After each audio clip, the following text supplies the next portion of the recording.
People have talked about them for decades, and in recent years, we've seen the government discuss them more. We're talking, of course, about UFOs. Reports of unidentified flying objects have jumped during the last year, probably because of the pandemic. But tonight, we're joined by a man who has been tracking these reports and investigating videos for years. George Knapp of MisteryWire.com is here to talk about some new sightings. Welcome to the show. How you doing? Good to see you. So tell us about your latest story that you broke involving pictures of unusual unidentified aircraft on both coasts. So there's an organization called the UAP Task Force, the Unidentified Aerial Phenomena Task Force, created a year ago by Congress, and they've been ordered to create a report that would gather information from all the different government agencies, from the military, CIA, FBI, put it together and present it to Congress by June of this year.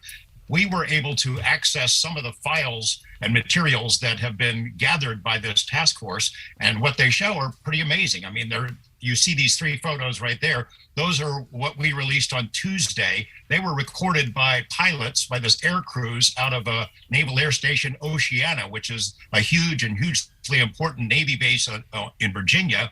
These naval crews have been seeing these things for 6 or 7 years, directly in the flight paths that they fly every single day. And this one crew on one day took photos of 3 of them. They kind of look like drones, kind of look like balloons, but they don't act like drones or balloons, and we don't know who they belong to or why they're there. There were 3 of them, as I said. The one looks like a metallic blimp, but it doesn't act like a blimp. There was one that the military calls the acorn, which some have tried to explain it away as a children's balloon shaped like Batman. It is not.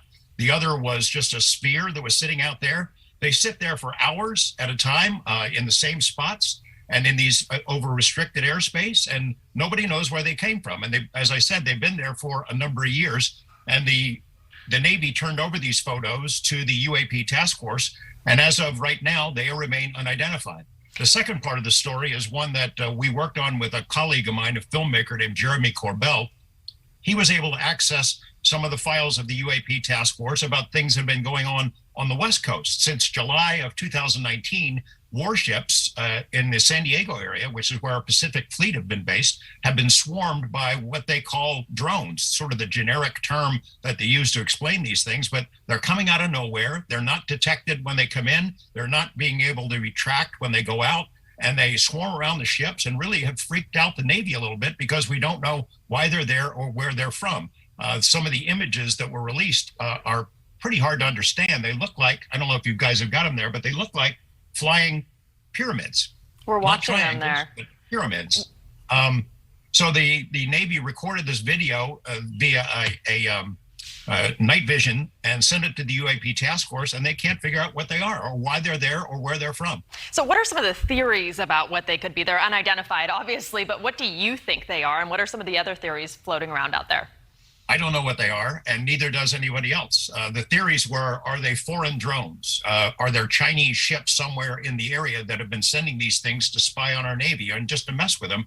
The thing is, they have capabilities beyond any drones that we know of. They can sit there in the air for hours at a time. They avoid being able to be detected. We don't know how they're powered. And as I said, those things that look like pyramids, that's not exactly an aerodynamically sound flying shape that you would normally expect. Are they foreign? We don't think so. Are they U.S. Navy or U.S. military black projects, secret projects that are being tested on our own troops? Also, that's gone up pretty high up into the Pentagon. And basically the answer is no. So if they're not ours and they're not the Chinese or the Russians, whose are they? Well, that's when you get into some pretty exotic possibilities. Well, as someone who's been in this field for quite a while and learned quite a bit about it and been investigating and researching for quite a while, what's something that might be surprising to the American public? I think the American public would be surprised about how much information and how much evidence the UAP task force and the Pentagon have collected over the years. I mean, you figure it makes sense because our military has bases all over the world. We have sophisticated sensors. We have personnel, planes, ships. If anybody could gather information on this, it's the military. But it's sort of been a forbidden subject for a long time. So there are stovepipes of information, little bits and pieces of information that are kept separate from other agencies in the Pentagon, and nobody's put it all together until now with this UAP task force trying to pull it together and create this report for Congress. I don't know if we'll ever be able really to solve the mystery or not, but I think we probably have to try, because these intrusions, while whatever these craft are, they haven't attacked us with laser beams or anything like that, but we don't know who they are or where they're from or what their intention is. And they appear over nuclear facilities, over sensitive military bases, over ICBM bases. So you would think, and I think now the Pentagon agrees, that we need to get to the bottom of it. All right, we are out of time, but this is a fascinating topic. Mr. Knapp, thank you very much for joining us. Thank you.